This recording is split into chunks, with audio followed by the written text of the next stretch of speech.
91 billion Swiss francs a year, about $108 billion.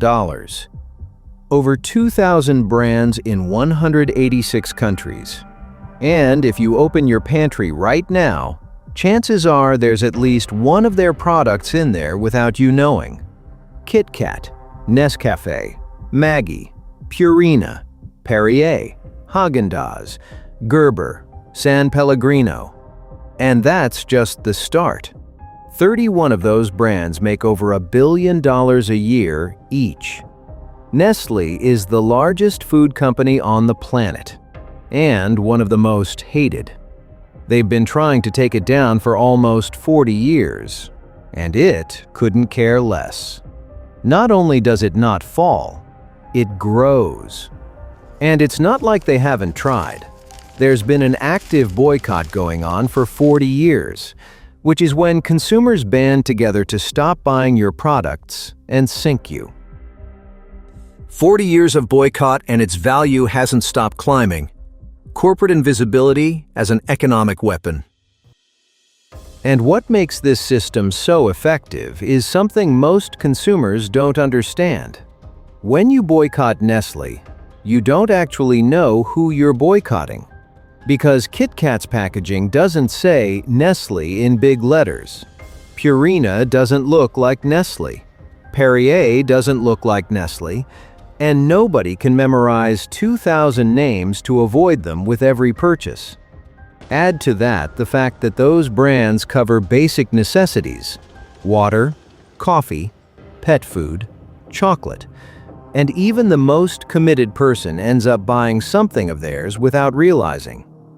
And if you have a business, this is probably the most brutal diversification lesson you're going to hear today. But to understand how you build a monster like this, you have to go back 158 years. Because in 1867, a Swiss pharmacist named Henri Nestlé has a problem on his hands. Babies are dying. Not from rare diseases or wars, but because their mothers can't breastfeed them, and there is nothing on the market to keep them alive. Henri has been failing for years with fertilizers, cement, vinegar, and nothing has worked. But this time he mixes cow's milk with wheat flour and sugar, removes the two substances a newborn's stomach can't digest, and creates farine lactée, the first infant formula in history. And what happens next is that a premature baby who can't tolerate breast milk or any other available food survives. And with that baby, Henri Nestlé has just lit the fuse for everything that follows. Look, Henry didn't invent a product gay. He invented a category that didn't exist. And when you create the category, you set the rules. Just 8 years later, in 1875, Henri sells his company for 1 million francs, a fortune at the time, equivalent to about $12 million today, and retires. He dies before the century ends, never imagining what would happen with his name. And what happens is that 2 years after the sale, in 1877, a rival company called the Anglo-Swiss Condensed Milk Company, founded by two American brothers in Switzerland who make condensed milk, a thick milk that lasts months without refrigeration, starts selling baby food, which is exactly Nestlé's territory. The new owners respond by launching their own condensed milk, and that's how a product war that lasts nearly 3 decades begins. Until in 1905, they decide it's more profitable to merge, combine both companies into one, than to destroy each other. And that's how Nestlé and Anglo-Swiss is born. And with it, the first lesson of the empire. If you can't win the war, buy the enemy. That merger wasn't an alliance, and it was an acquisition disguised as peace. Then that's going to be Nestlé's pattern for the next 100 years. Because barely a decade later, World War I drives up demand for dairy products. Governments need to feed millions of soldiers. And Nestlé doubles its production to reach 40 factories by the end of the war. But it's after World War II when the buying machine gets truly serious. Maggi in 1947, Findus in 1963, Libby's in 1971. And with each acquisition, the company keeps adding entire categories that take it further from being a milk company and turn it into something much harder to attack. And then, in the middle of this expansion, comes the scandal that should have sunk them. Because in the 70s, in Africa, Asia, and Latin America, Nestlé wants to sell infant formula in countries where the vast majority of mothers breastfeed their children. But the problem is there's no demand. Mothers don't need the product. And Nestlé's solution is to create it. The company sends saleswomen dressed in white coats to hospitals and maternity clinics. They look like nurses, they talk like nurses, but they're not nurses. They're sales representatives who give out free samples of formula to new mothers, just enough to get through the first few days without breastfeeding. And here's the biological trap. When a mother stops breastfeeding for several days, her body stops producing milk. There's no going back. And the mother is trapped because she needs to buy formula since she has no alternative. And yes, this is exactly as twisted as it sounds. But there's a second problem, much worse. To prepare the formula, you have to mix it with water. And across much of Africa and Asia, the water is contaminated. Mothers, many of them without access to clean water, mix the powder with dirty water or dilute it beyond measure to make it last longer because they can't afford to buy enough. And the result is devastating. Diarrhea, malnutrition, and infections that kill. Thousands of babies die. And in 1973, the New Internationalist magazine blows it all open with an article titled, "Babies Mean Business." And a year later, a British organization publishes The Baby Killer that lays it all out in black and white. When a German publisher translates it, they change the title to something more direct. Nestlé Tötet Babies. And what Nestlé does is sue for defamation, for publishing information the company considered false and damaging to its image. The judge rules in their favor, technically, but adds a devastating line. Nestlé must fundamentally change its advertising methods. The fake nurses, the samples that created dependency, the hospital advertising. They won the trial and lost the war. That line from the judge was the gasoline that ignited the biggest boycott in history against a company. In 1977, a coalition of activists in the United States launches the boycott. And a year later, Senator Edward Kennedy convenes Senate hearings, a public televised proceeding, and sits Nestlé's executives down to explain the baby deaths, with the entire country watching live. In 1981, the World Health Organization, the United Nations body that coordinates global health, passes an international code banning aggressive marketing of infant formula. And in 1984, Nestlé signs promising to comply. The boycott is officially lifted. And you know what Nestlé does that same year? Keeps buying. Every new brand is one more name the consumer doesn't associate with Nestlé. $3 billion for Carnation, which came with Coffee Mate and Friskies, about $9 billion in today's money. In 1988, a new group of organizations in the UK relaunches another boycott, and Nestlé responds by buying Rowntree Macintosh, which brought Kit Kat, then Gerber in 2007. The boycott is still active today, almost 40 years later, and Nestlé couldn't care less. Because that's not the end of the story, it's just the warm-up. In the late 90s, Nestlé sets its sights on something everyone needs, but almost nobody pays for: water. And what it does is brilliant from a business standpoint and terrifying from a human one. It buys underground water sources in communities across the United States, Pakistan, Nigeria, and Brazil, extracts millions of liters for almost nothing, and sells them bottled under brands like Pure Life, Perrier, and San Pellegrino.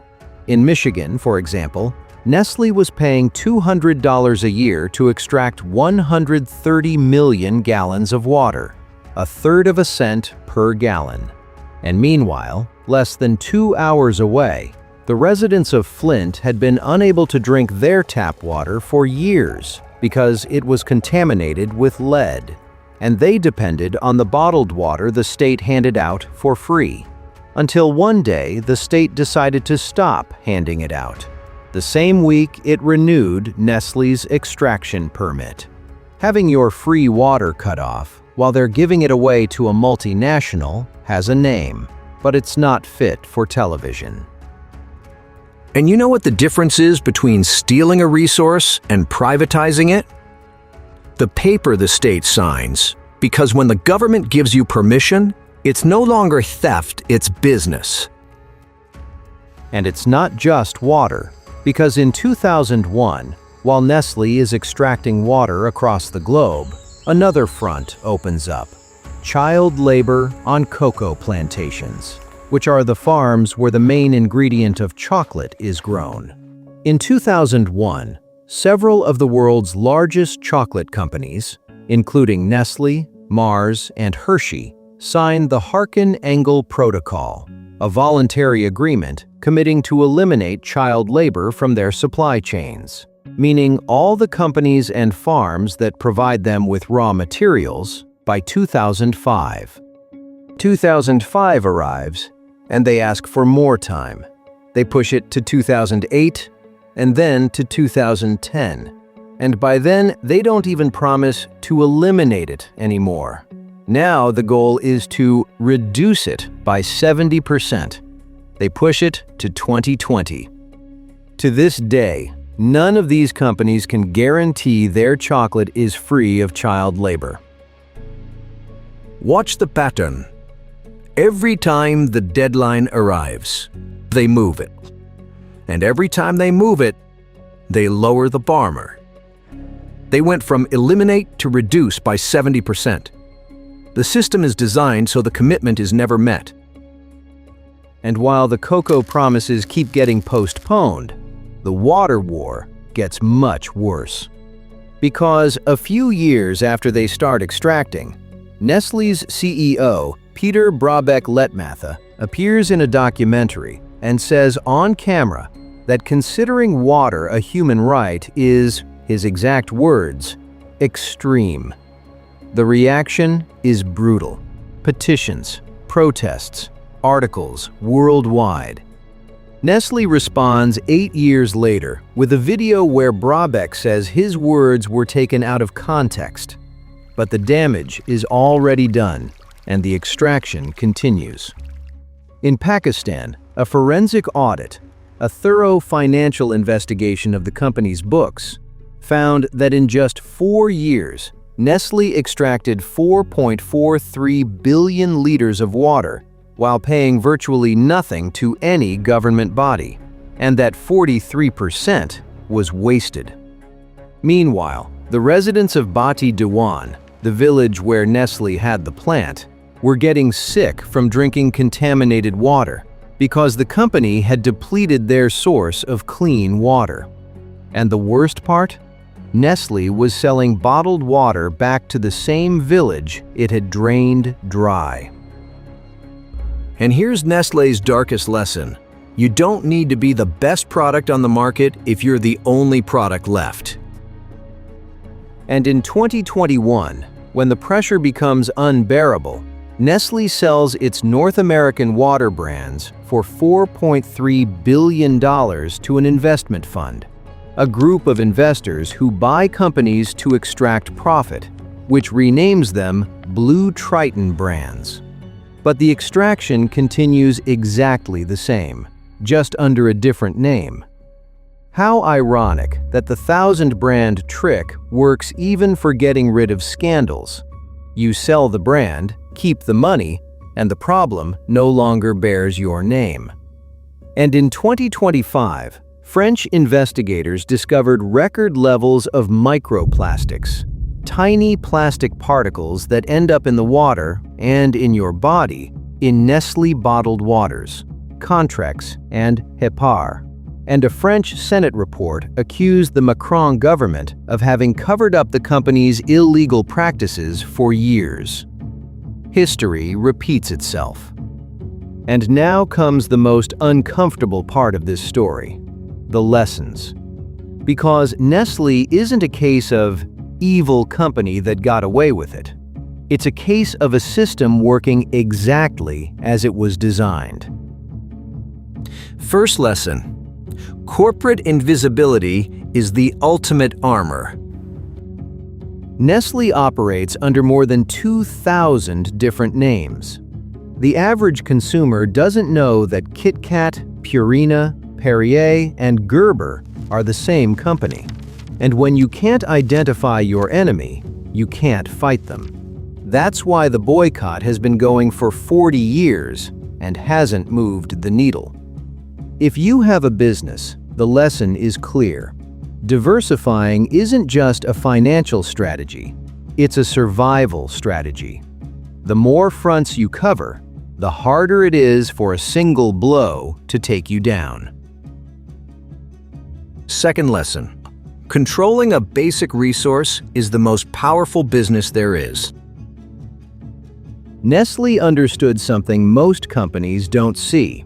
If you control something people need every single day, water, milk, coffee, pet food, the customer can't leave. It's not brand loyalty, it's functional dependency. The margin, what you earn per unit sold on a basic product, might be small, but the volume is infinite, and demand never disappears. Not in crises, not in recessions, not in wars.